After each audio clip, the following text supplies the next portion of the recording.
17th, 2023, we've got a beautiful new moon in Taurus. This one is extremely expansive.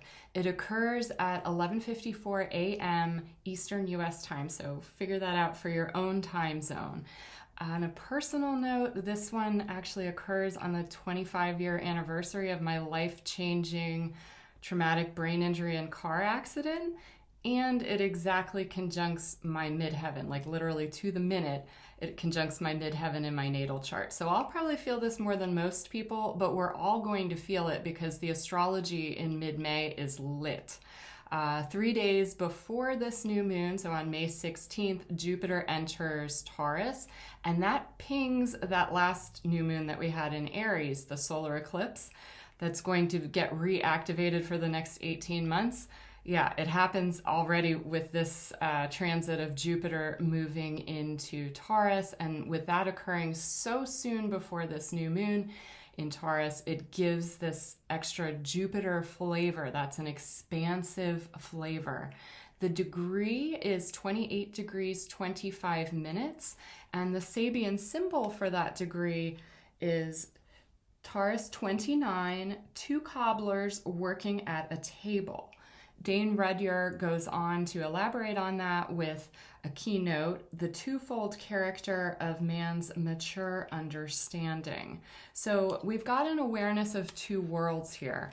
And this is a theme that we're seeing. We've got Saturn in Pisces right now. So there's that like dreamy, expansive Pisces energy. And Saturn likes to, get things nailed down, get things into tangible reality. Taurus is another earth sign which is concerned with the here and now. What are our next steps? What can we see? What can we feel?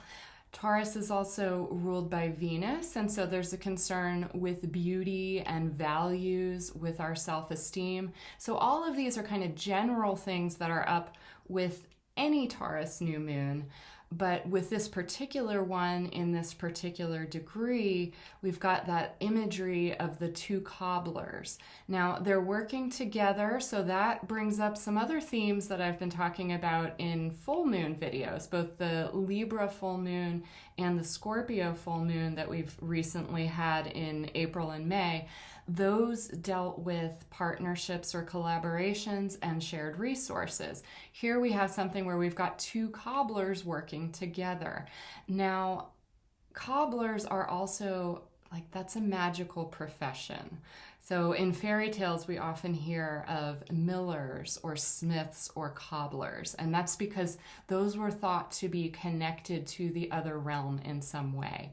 Cobblers in particular are connected with shoes, obviously, and feet, and those deal with shamanism, the ability to cross over into other worlds. And so here we have this earthy new moon, but it's really reminding us that there's a lot more going on here. There's another world coming into being, and it's almost there. It's just across the canyon, and we just have to reach across to catch it.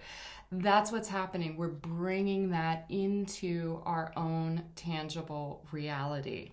So another thing to keep in mind, just kind of like a heads up, I have been hearing, and I actually had one myself, about these kind of freak accidents lately. And I feel like a lot of that is due to these kind of thin veils. I had an accident at a threshold, literally at a door threshold.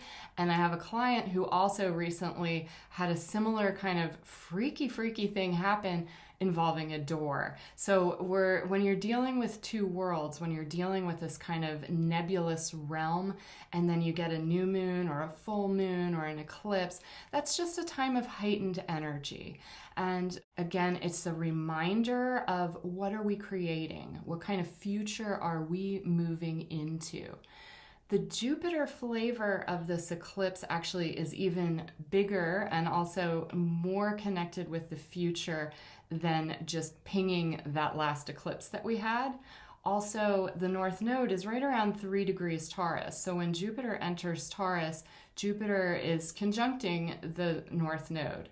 The exact conjunction will happen on June 1st, and I'll do a separate video on that, but it's already an orb for this new moon. So the new moon occurs in very late Taurus, almost the final degree of Taurus. And then the Jupiter entrance into Taurus obviously is at the very beginning. But we've just got this kind of future connection. So even though we're here and now and we're talking about May 19th, we're also looking at what are we creating for the larger future, what's happening in the bigger expansiveness that we're bringing down into that tangible, earthy Taurus reality. The other very interesting connection with Jupiter, and this also ties in with some of those other themes of collaboration and partnership and shared resources, is that so next year, Jupiter stays in Taurus until May 25th, 2024. 2 days before that happens, on May 23rd, 2024, Jupiter will conjunct Venus within minutes of this new moon in Taurus on May 19th, 2023.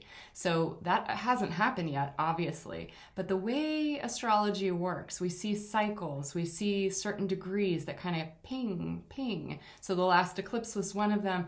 This is another one. This connects with this really big deal, kind of like a last hurrah in Taurus, where Jupiter has one of the yummiest transits of conjuncting with Venus. Anytime that Jupiter and Venus interact, it's lovely. It's really lovely, wonderful energy, kind of like Weekend in Paris, kind of just this energy of optimism, expansion, money, self-esteem, confidence, and beauty. Venus rules Taurus, and so that's extra strong.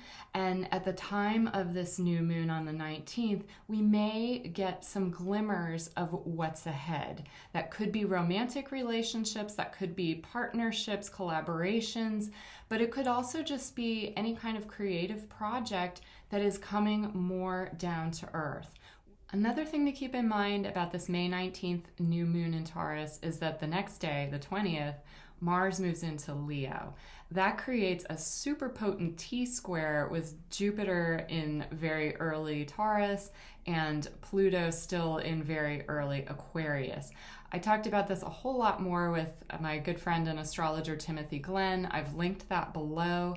It's a much longer video about Pluto going retrograde in Aquarius, but we really get into this particular aspect that all occurs right in the same general time frame as this new moon. So I'm not going to get too involved with that in this particular video because I've already talked about it elsewhere, but it's just kind of a heads up that this is a high energy time. It's not an eclipse, but it might feel like one just because of all that Mars, Pluto, Jupiter energy in there. So again, always good energy hygiene, do that energy brush off, flick, flick, flick, because you may be handling these energies better than the people around you, and you don't want to be absorbing all that if you don't have to. The clearer your energy field is, the better you're going to be able to recognize opportunities coming your way. All right, until next time, you take care.